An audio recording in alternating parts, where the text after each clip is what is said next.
Hello everyone, I'm Wang Jimmy. This time my friends and I together are going to do a hiking, mountaineering and camping journey in southeastern Tibet. The straight line distance from southeastern Tibet to my hometown of Qingdao is about 2,000 to 2,500.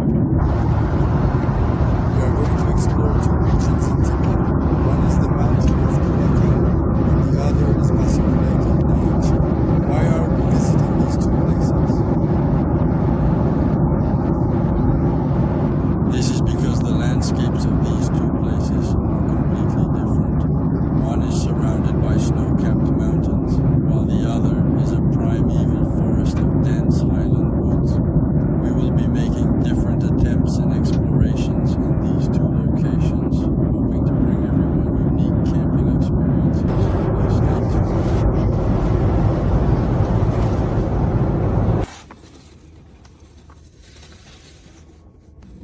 We've now landed at Gongar Airport in Tibet. The elevation here after landing is 3,500 meters, so we're experiencing a bit of altitude sickness. After landing, everyone should be careful not to engage in any strenuous exercise. If necessary, you can check your blood pressure here. This will help you make a better self-assessment. It's free. For safety reasons, since this is my friend's very first time at high altitude, let's have him check his blood pressure, just to be sure. The beautiful region of Tibet warmly welcomes you.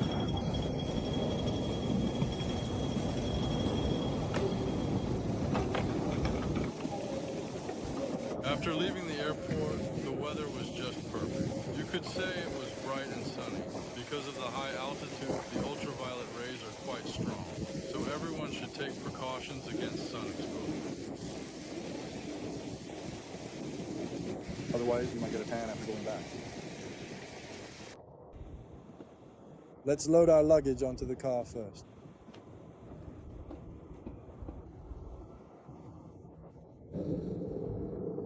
And my backpack is in the car. This is the specialized photography equipment, and this right here is the essential gear. This particular car is called the Tank 300. Its performance is pretty good. Now we're getting ready to set off.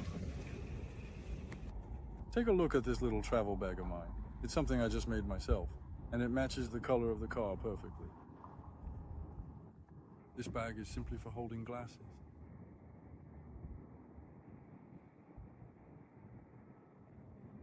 All right, let's go. On the way to Kula Kangri, it will take us 6 to 7 hours to reach our destination. And since we're in western China, the sun sets relatively late.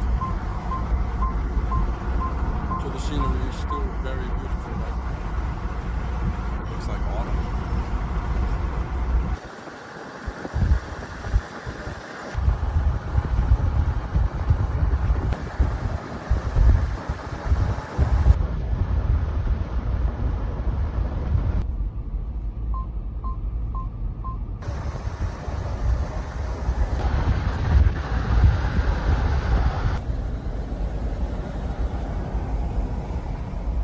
It's mountains all along the way.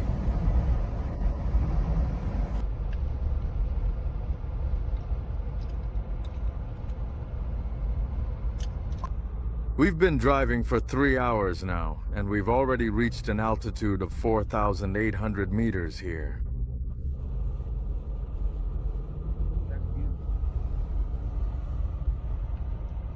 The scenery is getting more and more stunning.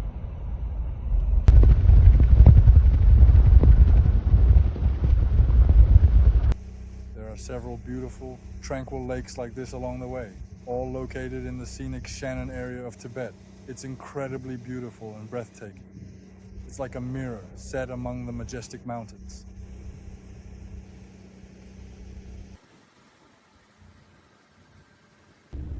After driving for about 4 or 5 hours, we've now arrived at a small town. This small town is in the Tibetan region. We've decided to stay somewhere nearby tonight, just for convenience, and first look for something to eat, something delicious to fill our stomachs. After arriving at high altitude, everyone should avoid rushing to your destination. You need to pay attention to your body's reaction. But feeling a bit dizzy, so I decided to spend one night here to acclimate. The current altitude is over 4,500 meters. I'll sleep here tonight and continue on tomorrow. For now, I'm going to get some dinner. Today we've decided to head to our destination, Kula Kangri, and I'm really not looking well.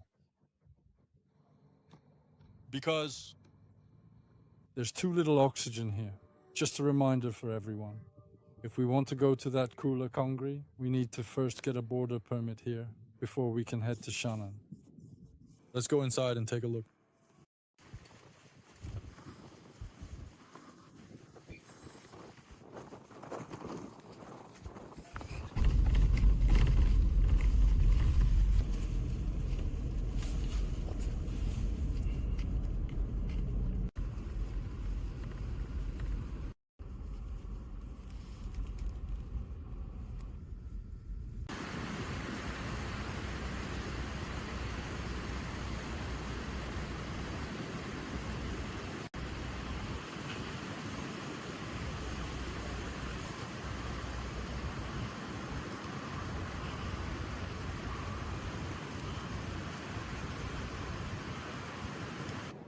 Now, after driving for 2 days, we finally arrived at our intended destination, which is called Port Kula Kangri.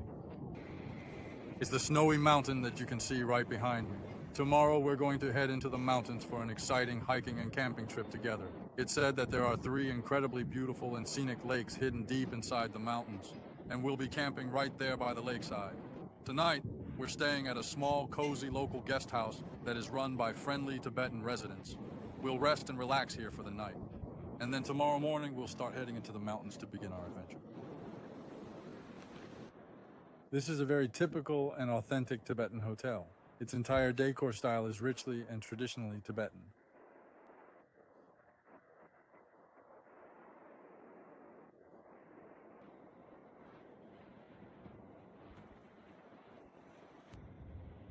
Today, we're going to set up camp by this lake.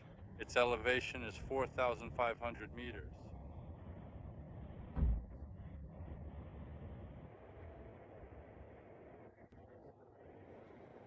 This route isn't particularly difficult to navigate. The only real challenge, generally speaking, is adapting to the high altitude.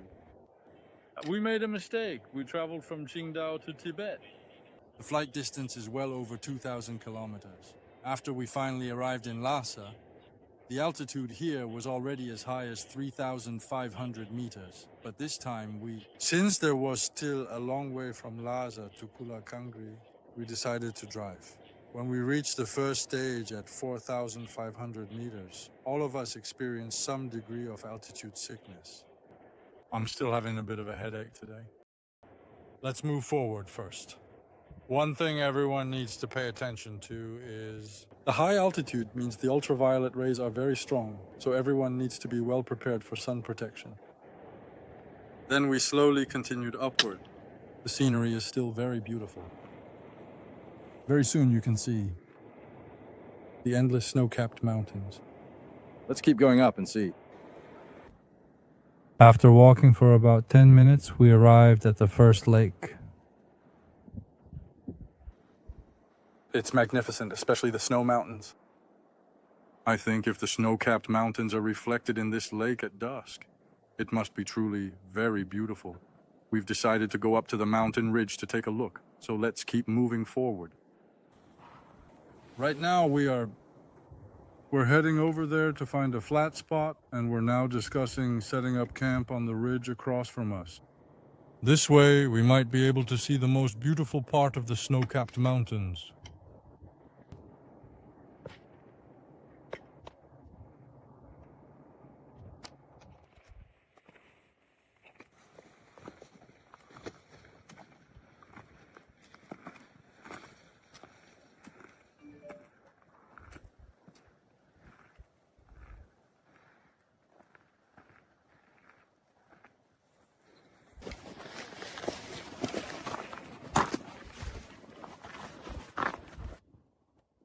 After we got up to the ridge, There's a platform here. After passing through this intersection, we need to cross over the mountain.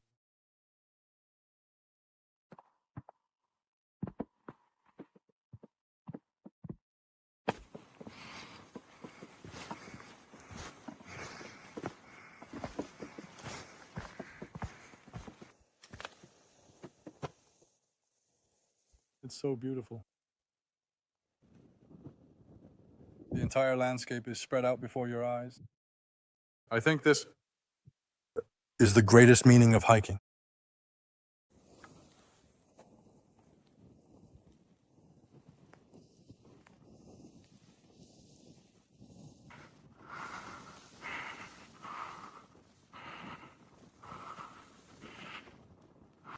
We've now finally reached the first campsite.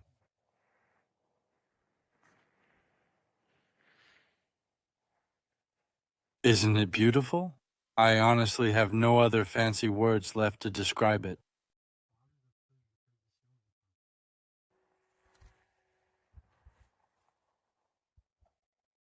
For this tent, we've provided two types of stakes. One is this stake that we designed ourselves, made from 7000 series aluminum alloy.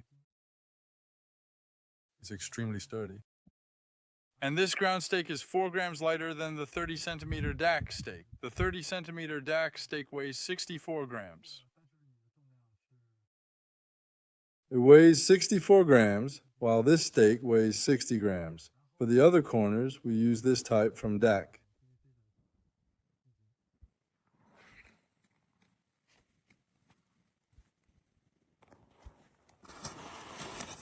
Today I brought a green one.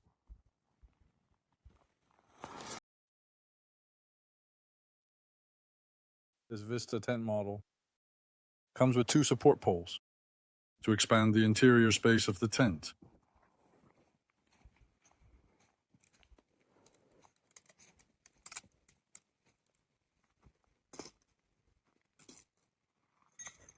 These are the 2 long stakes I mentioned earlier, placed at the center positions at the front and back. They're used to secure the vestibule.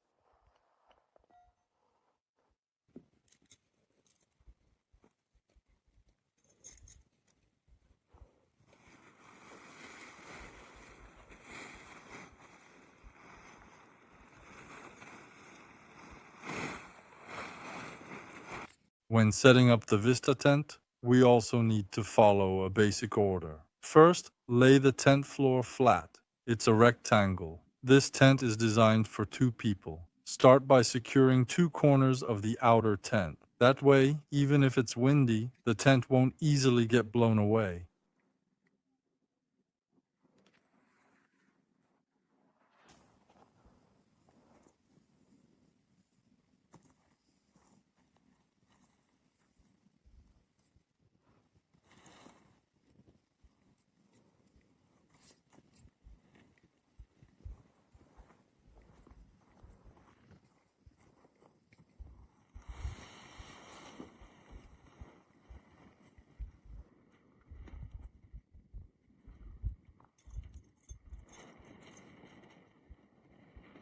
The first step of our setup is mainly for positioning. At this stage, it might not be very precise, but we can make slight adjustments later.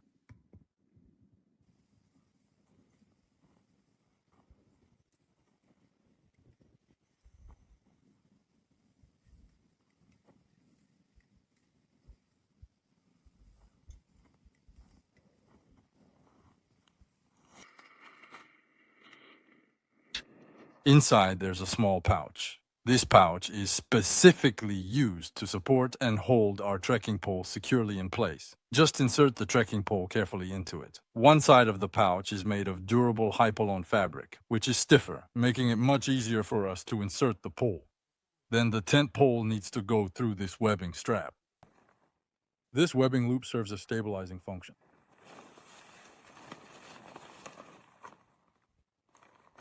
This ring is used to hang the inner tent. The design concept of this tent is that both the inner and outer tents can be set up independently, achieving optimal lightweight performance.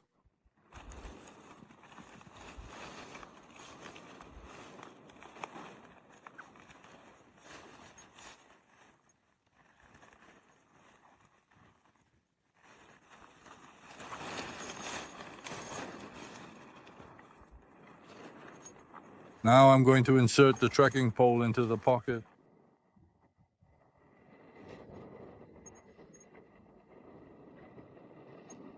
The recommended height of 125 centimeters for trekking poles is just a reference, because when we're outdoors, the campsite ground won't always be level. We can adjust the height a bit depending on how even the ground at the campsite is.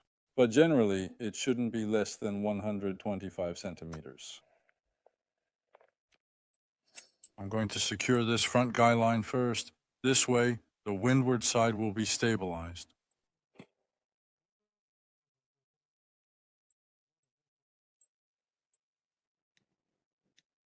For the front, you'll need to use this long ground stake. We can pull it a bit farther out. When we're outdoors, we can find a rock to use as a hammer. In this way, the windward side is already effectively and securely protected. So I'm going to carefully hang up the inner tent inside the tent now. Here is a titanium alloy O-ring, which can be attached to the hook on the outer tent. Why do we use this O-ring? When we point the tip of the trekking pole upward,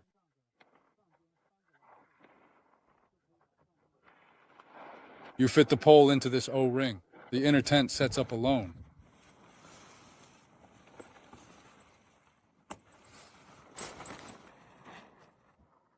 The process for the front and back is the same.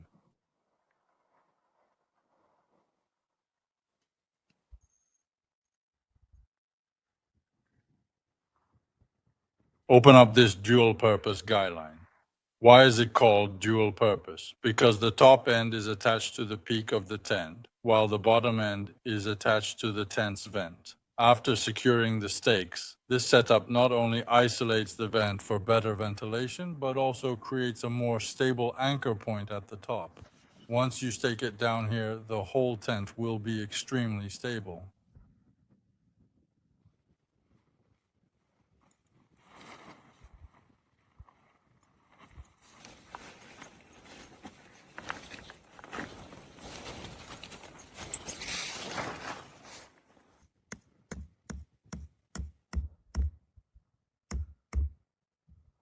The two ground stakes for the central guy line must be in a straight line. This is very important as it helps stabilize the tent effectively.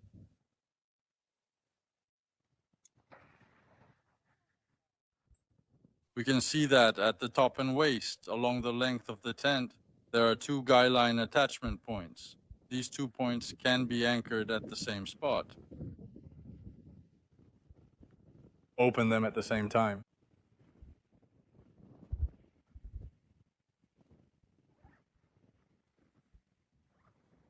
Slide this cord lock.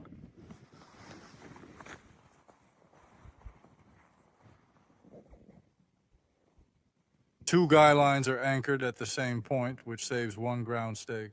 This method still provides excellent stability.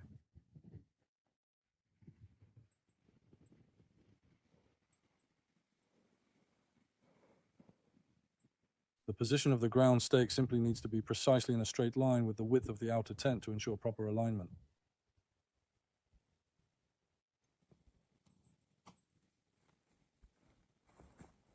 Loosen it a little bit.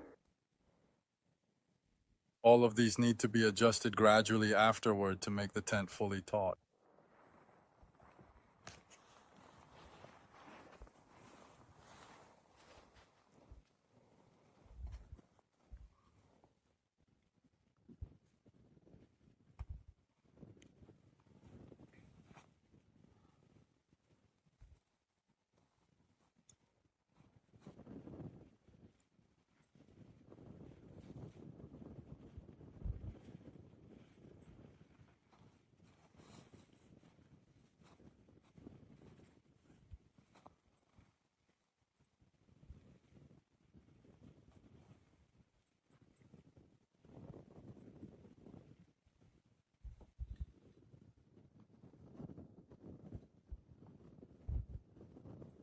For a poleless tent, you must clearly secure every single ground stake very firmly. Only then will the entire tent indeed be truly stable.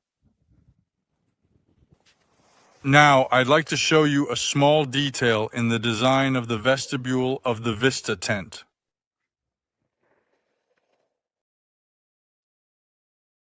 With a convenient double-sided zipper, once we've securely fastened the tent, if we ever need to take things out from the inside or pass items outside, we don't have to remove the ground stakes at all.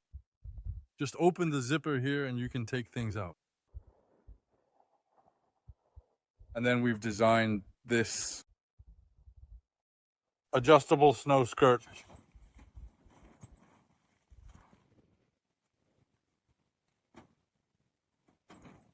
The two snow skirts can be positioned at a single point.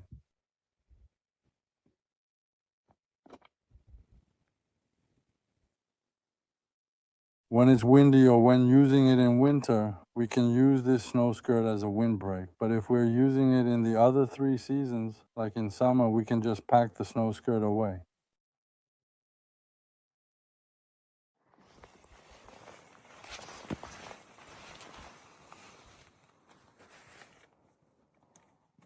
There's an olive-shaped button here to fasten it, and at the same time, there's also a cord loop here.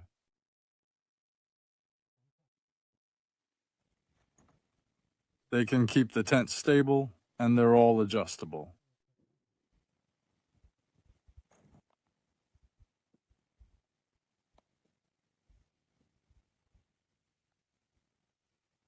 This can be rolled up. Of course, if the weather is cold, we can leave it on. When rolling up the snow skirt, we can carefully fold it like this, so it rolls up more neatly and tidily. This way, it won't make noise when the wind blows against it.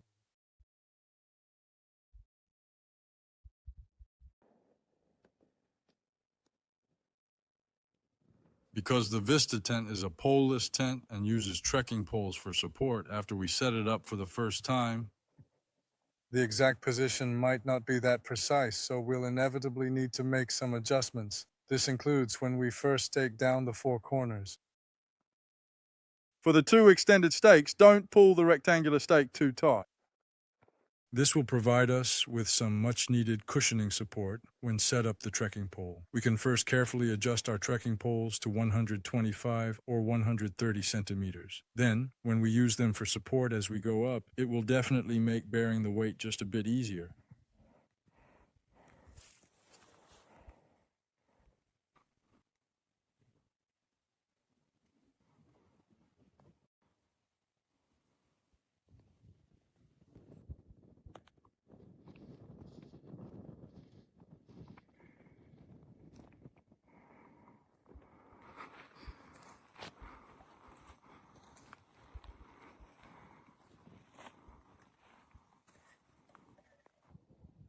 Hey everyone, the tent's ready. This is our campsite for the night. I'm sure tomorrow morning we'll have a fantastic sunrise. Bye-bye.